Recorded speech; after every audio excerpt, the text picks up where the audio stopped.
আসসালামু আলাইকুম। বাংলা লিখিত প্রস্তুতির জন্য কোন বই পড়তে হবে? কোথা থেকে হয় বাংলার লিখিত প্রস্তুতি? ঢাকা বিশ্ববিদ্যালয় এবং খুলনা বিশ্ববিদ্যালয়ে বাংলা লিখিত আসে।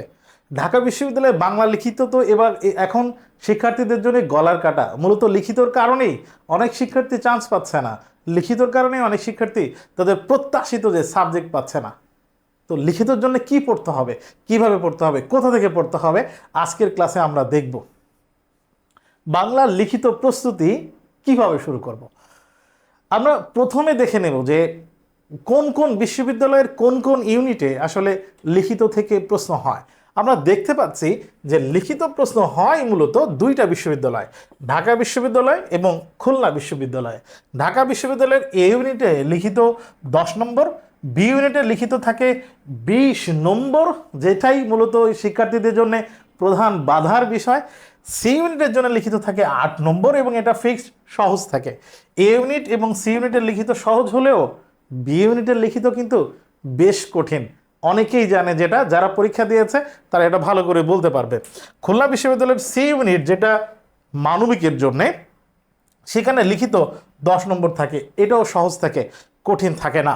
লিখিত প্রস্তুতি কিভাবে শুরু করব সেটার জন্য দরকার প্রশ্ন বিশ্লেষণ। ঢাকা বিশ্ববিদ্যালয়ের এ ইউনিটে 2025-26 সেশনে লিখিত প্রশ্ন কি ছিল সেটা আমরা একটু দেখব, সেটা থেকে সিদ্ধান্ত নেব লিখিতর জন্য এ ইউনিটে কি প্রস্তুতি নিতে হয়, কি পড়তে হয়। আমরা এ ইউনিটের প্রশ্ন দেখেছি, মূলত এ ইউনিটে 10 নম্বরের লিখিত প্রশ্ন থাকে। সেখানে একটা প্রশ্ন ছিল সারমর্ম। সারমর্ম ছিল আনসিন কোনো কবিতা একটা অংশ দিয়ে তার মূল কথা কি, সারমর্ম বা সারাংশ থাকতে পারে। কখনো কখনো ভাব সম্প্রসারণও দেখা যায় ঢাকা বিশ্ববিদ্যালয়ের এই ইউনিটের রিটেনে। এছাড়া দুটি করে সমর্থক শব্দ ছিল, তার মানে সমর্থক শব্দ থেকে প্রশ্ন হয়েছে। সেই প্রশ্ন নর্মালি কমন যে ধরনের এরকম না আসতে পারে এবং ওখান থেকে আসতে পারে, পারিভাষিক শব্দ থেকেও প্রশ্ন আসতে পারে। এরপরে অর্থসহ বাক্য প্রয়োগ, এবং বাক্য প্রয়োগের জন্য যে শব্দগুলো ছিল সে শব্দগুলো ছিল মূলত বাগধারা। এই বাগধারা ছিল এ ইউনিটে, এবং বি ইউনিটেও আমরা এরকম বাগধারা দিয়ে বাক্য রচনা বা বাক্য গঠন দেখতে পাই। এই ইউনিটে পারিভাষিক শব্দ দিয়ে বাক্য গঠন বা বাক্য রচনার উদাহরণও কিন্তু আমরা দেখেছি এর আগে। তার মানে এই ইউনিটের প্রশ্ন 10 নম্বর, এটাই ছিল সমর্থক শব্দ, বাগধারা দিয়ে বাক্য গঠন আর সারমর্ম। এখন আমরা দেখব যে ঢাকা বিশ্ববিদ্যালয়ের সি ইউনিটে বাংলা রিটেনে কি ছিল। সি ইউনিটে রিটেনে 4 নম্বর ছিল 4টা অনুবাদ, আর 4 নম্বর ছিল 4টা বাক্য সংশোধন। 4টা অনুবাদ নর্মালি এগুলো সহজ থাকে, ট্রান্সলেট করতে হয়। সাধারণত স্বাভাবিক অনুবাদ না করে আমরা একটু চেষ্টা করব ভাবানুবাদ বা একটু সুন্দর বাক্যে তার উত্তর লেখা, তাহলে ফুল নম্বর পাবো একটা একটার জন্যে। আর বাক্যের সংশোধন, ভুল সংশোধনের ক্ষেত্রে এখানে আমাকে বানান সংশোধন করতে হয় আর ব্যাকরণগত ত্রুটি সংশোধন করতে হয়। খুবই গুরুত্বপূর্ণ একটা ইনস্ট্রাকশন দেয়া থাকে, সেটা কিন্তু খুবই গুরুত্বপূর্ণ। বাক্যে কোনো সংযোজন বা বিয়োজন করা যাবে না, মানে যে বাক্যটা দিবে ওই বাক্যটা কিন্তু কোনো সংযোজন বিয়োজন তুমি করতে পারবে না, যেটা আছে ওইভাবেই সংশোধন করতে হবে তোমাকে। এটাই ছিল সি ইউনিটের বাংলা রিটেন, এবং এটা ফিক্সড থাকে প্রত্যেকবারই, কমন থাকে, সহজ থাকে। বাংলা লিখিত প্রস্তুতি কিভাবে শুরু করব সেটার জন্য আমার দরকার প্রশ্ন বিশ্লেষণ। ঢাকা বিশ্ববিদ্যালয়ের বি ইউনিটে 2025-26 সেশনে বাংলা লিখিত প্রশ্ন কি এসেছিল সেটা দেখার পরে আমরা সিদ্ধান্ত নিতে পারবো লিখিতর জন্য আমাকে কি পড়তে হবে, কোন বই থেকে পড়তে হবে, কিভাবে পড়তে হবে। আমরা প্রশ্ন বিশ্লেষণ দেখি। এবছর যে প্রশ্ন এসেছিল প্রথমটা ছিল অনুচ্ছেদটি পড়ে নিচে প্রশ্নগুলোর উত্তর দাও। এখানে আমরা দেখতে পাই যে এখান থেকে প্রশ্ন হয়েছে, এটা যৌবনের গান প্রবন্ধ থেকে প্রশ্ন হয়েছে। যৌবনের গান প্রবন্ধ থেকে প্রশ্ন হয়েছে, যদিও এবছর সিলেবাসে যৌবনের গান প্রবন্ধ কিন্তু ছিল না, শর্ট সিলেবাস ফুল সিলেবাস কোনোটাতেই ছিল না। তার মানে ফুল সিলেবাসের বাইরের বইয়ের একটা প্রবন্ধ থেকে প্রশ্ন হয়েছে। নতুন সিলেবাসে 27-এর সিলেবাস, মানে 26-এর সিলেবাসে কিন্তু এটা যুক্ত হয়েছে। তাইলে যৌবনের গান থেকে প্রশ্ন হয়েছে, এরকম প্রবন্ধ থেকে, গল্প থেকে, কবিতা থেকে একটা উদ্দীপক দিয়ে সেখান থেকে 4টা বা 5টা প্রশ্ন হতে পারে। প্রশ্ন কি কি ছিল?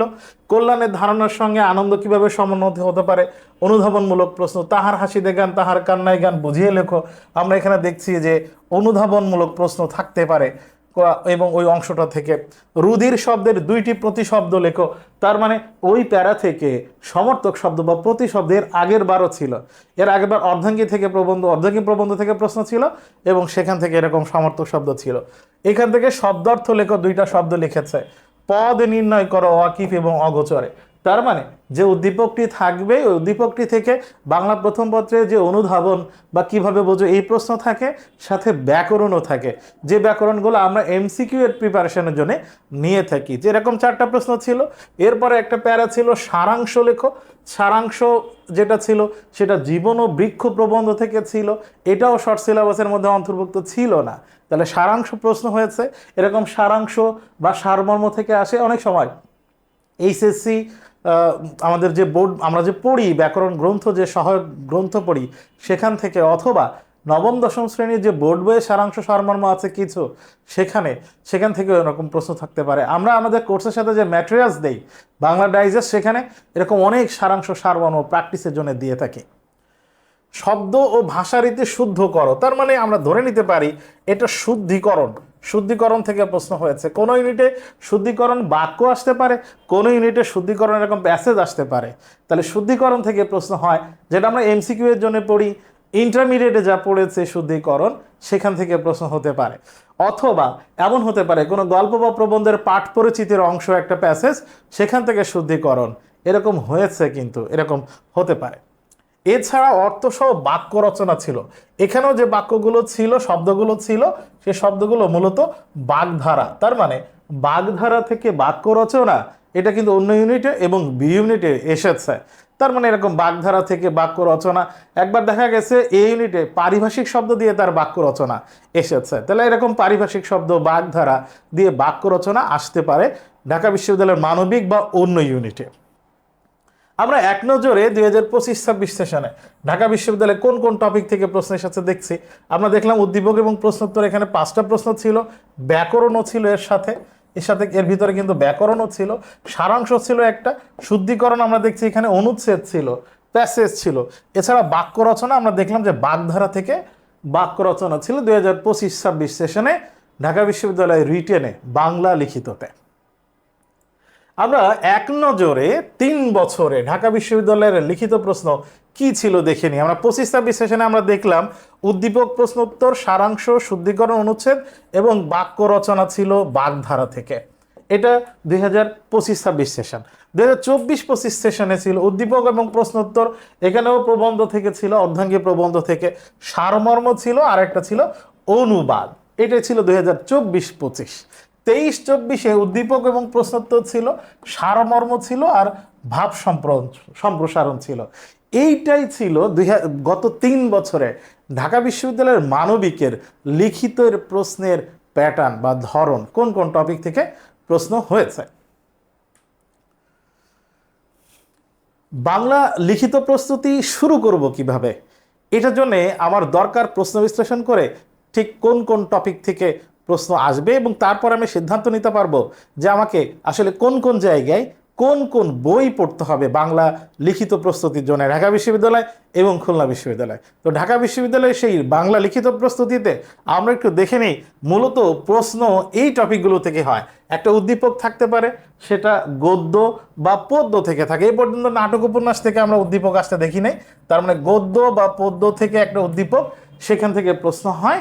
সেটার প্রস্তুতির জন্য আমাকে প্রস্তুতি নিতে হবে এইচএসসি বাংলা প্রথম পত্র, প্রত্যেকটা গল্প কবিতা খুবই ভালো করে পড়া, প্রত্যেকটা গল্প কবিতার কোনো শব্দ, কোনো বাক্যাংশ, কোনো বাক্য, তার অর্থ কি, সরাসরি অর্থ কি, অন্তর্নিহিত অর্থ কি, অনুধাবনের জন্য আমরা যেভাবে পড়ি এভাবে প্রিপারেশন নিতে হবে।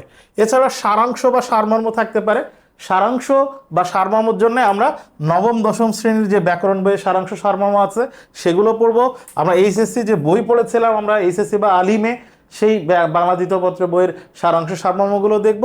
এছাড়া আনসিন কোনো কথা বা কোনো কবিতার সারাংশ অথবা সারমর্ম আসতে পারে। এছাড়া অনুবাদের ক্ষেত্রে আমরা প্রিপারেশন নেব নবম দশম শ্রেণীর ব্যাকরণ বইয়ে অনুবাদ আছে, এইচএসসি যে বোর্ড বই ব্যাকরণ বই সেখানেও অনুবাদের প্র্যাকটিস আছে। এছাড়া আনসিন কোনো প্যাসেজ দিয়ে অনুবাদ আসতে পারে, যেরকম গতবারের আগের বার জুলাই আপরাইজিং নিয়ে একটা প্যাসেজ আসছিল, ইংরেজি বিদেশি একটা ইংরেজি পত্রিকায় একটা নিবন্ধ থেকে একটা অংশ তুলে দিয়ে তার বাংলা অনুবাদ এটা কিন্তু এসেছিল, এরকম প্রশ্ন হতে পারে। ভাব সম্প্রসারণের জন্য আমরা নবম দশম শ্রেণীর ব্যাকরণ বই, এইচএসসির আমাদের যে ব্যাকরণ বই পড়ি সেটা, অথবা আনসিন কোনো বাক্য আসতে পারে। আনসিন ভাব সম্প্রসারণ আসার সম্ভাবনা খুবই কম, তবে আমরা নবম দশম এবং এইচএসসি থেকে কমন পেয়ে যেতে পারি যদি ভাব সম্প্রসারণ প্রশ্ন হয়। শুদ্ধিকরণ থেকে আমরা জানি শুদ্ধিকরণ থেকে বাক্য শুদ্ধিকরণ আসতে পারে বা প্যাসেজ শুদ্ধিকরণ আসতে পারে। সেটার জন্য আমরা এইচএসসির যে প্রিপারেশন নিয়েছি ব্যাকরণের বাংলা দ্বিতীয় পত্রের, সেটা আমরা খুব ভালো করে পড়বো, সেখান থেকে প্রশ্ন হতে পারে। এছাড়া এমসিকিউ প্রিপারেশনের জন্য আমরা শুদ্ধিকরণের যে প্রিপারেশন নেই, বানান, নত্যবিধান, সত্যবিধান, প্রয়োগ অপপ্রয়োগের, সেটা খুবই সিরিয়াসলি পড়বো।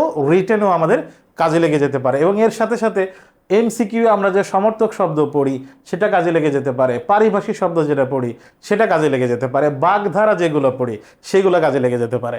বাক্য রচনার ক্ষেত্রে আমরা দেখেছি অনেক সময় বাংলা প্রথম পত্রে একবার হয়েছে, বাংলা প্রথম পত্রের বোর্ড বইয়ের যে শব্দ অর্থ অংশের ওখান থেকে একটা শব্দ দিয়ে তার বাক্য রচনা একবার হয়েছে, পারিভাষিক শব্দ থেকে বাক্য রচনা একবার এসেছে, বাগধারা থেকে বাক্য রচনা এইবারই 2টা ইউনিটে এসেছে। তার মানে পারিভাষিক শব্দ থেকে বাক্য রচনা, বাগধারা থেকে বাক্য রচনা আমাদেরকে প্র্যাকটিস করতে হবে, এই জায়গাগুলো পড়তে হবে। এটার জন্য আমরা এমসিকিউ প্রিপারেশনের জন্য যেগুলো পড়ি সেগুলোই পড়লে হবে। আর বাংলা প্রথম পত্রের শব্দার্থ অংশ। এছাড়া ব্যাকরণের প্রশ্ন আসতে দেখা গেছে এইবারের আগের বার উদ্দীপকের মধ্যে একটা ব্যাকরণ, উপসর্গের অর্থবাচকতা নেই কিন্তু অর্থদ্যোতকতা আছে। এই প্রশ্ন 2 জায়গার জন্য গুরুত্বপূর্ণ, খুলনা এবং ঢাকা বিশ্ববিদ্যালয়ের জন্য। তো আমরা বাংলা দ্বিতীয় পত্রের যে রিটেন অংশ, মুখস্থ করা কিছু অংশ পড়ি, যেরকম বানান শুদ্ধিকরণ কিন্তু বানানের নিয়ম পড়ি, নত্যবিধান সত্যবিধানের নিয়ম পড়ি, উপসর্গের অর্থবাচকতা নেই কিন্তু অর্থদ্যোতকতা আছে, খুবই কমন একটা প্রশ্ন, এটা আমরা পড়ি। এইটা আমাদের প্রিপারেশন নিতে হবে। তার মানে ব্যাকরণ অংশের এইচএসসি বাংলা দ্বিতীয়ের যে ব্যাকরণ প্রিপারেশন আর এমসিকিউ এর যে প্রিপারেশন আমরা নেই সেটা পড়তে হবে। এই যে বাগধারা, সমর্থক শব্দ যেটা বললাম, এটা ঢাকা বিশ্ববিদ্যালয়ে মানবিকের ইউনিটের রিটেনের ভালো প্রস্তুতির জন্য আমাদের সাজেশন। লিখিত প্রস্তুতি ভালো করার জন্য খুলনা বিশ্ববিদ্যালয়ের সি ইউনিটে লিখিত প্রশ্ন হয়। খুলনা বিশ্ববিদ্যালয়ের সি ইউনিটের প্রশ্ন আসলে কি ছিল এই বছর সেটা একটু আমরা দেখি। এবছর খুলনা বিশ্ববিদ্যালয়ের প্রশ্ন খুবই সহজ, 10 নম্বরের একটা রিটেন, 10 নম্বর কিন্তু এই কবিতার একটা বাক্য, যে কবিতা শুনতে জানে না অভ্যুত্থানের জলোচ্ছ্বাস তাকে নতজানু করবে। তার মানে কবিতা, আমাদের পাঠ্য বইয়ের কবিতার একটা অংশ বাক্য কিন্তু একটু পরিবর্তন করে দিয়েছে। তাহলে একটু পরিবর্তন করে দিয়ে বলেছে যে এ সম্পর্কে তুমি লেখো, চরণ 2টি, নিচের চরণ 2টি ব্যাখ্যা করো। মূলত এই ব্যাখ্যাটা হচ্ছে অনুচ্ছেদ, ধরে নিতে পারি এটা একটা অনুচ্ছেদ। আমরা এটা ভাব সম্প্রসারণের মতো ব্যাখ্যা করব, কিন্তু অনুচ্ছেদ যেভাবে লিখতে হয় সেভাবে লিখব। 10 নম্বরের যেহেতু জায়গা দিবে সেই অনুযায়ী আমাকে লিখতে হবে। 10 নম্বরের এই অনুচ্ছেদ আনসিন কোনো কথা, আমাদের কবিতার কোনো বাক্য, এরকম প্রশ্ন হতে পারে। এটাই ছিল খুলনা বিশ্ববিদ্যালয়ের 2025-26 সেশনে সি ইউনিটের বাংলা মানবিকের রিটেন প্রশ্ন। তো খুলনা বিশ্ববিদ্যালয়ের জন্য আমি কি প্রিপারেশন নেব? এর আগের বার খুলনা বিশ্ববিদ্যালয়ে দেখা গেছে ছোট ছোট ব্যাকরণের প্রশ্ন ছিল, যেটা আমাদের ইন্টারমিডিয়েটে বা আমরা এমসিকিউ প্রিপারেশনের জন্য যেগুলো নিই সেগুলো থেকে এসেছে। তার মানে আমরা অনুধাবন প্রশ্ন পড়ব প্রথম পত্রের, এইচএসসি বাংলা প্রথম পত্রের অনুধাবন একটা প্রশ্ন বা 2টা প্রশ্ন দিয়ে সেটা বিশ্লেষণ করা আসতে পারে খুলনা বিশ্ববিদ্যালয়ের রিটেন। এছাড়া ব্যাকরণের অংশে আমরা এইচএসসির ব্যাকরণের যে অংশগুলো পড়ি, ওই যে উপসর্গের অর্থবাচকতা নেই, অর্থদ্যোতকতা আছে, বাক্যের শ্রেণী বিভাগ, ব্যাকরণিক শব্দ শ্রেণী বলতে কি বোঝো, এই টাইপের বাংলা বানানের নিয়ম, নত্যবিধান সত্যবিধানের নিয়ম, ওই ব্যাকরণগুলো পড়বো।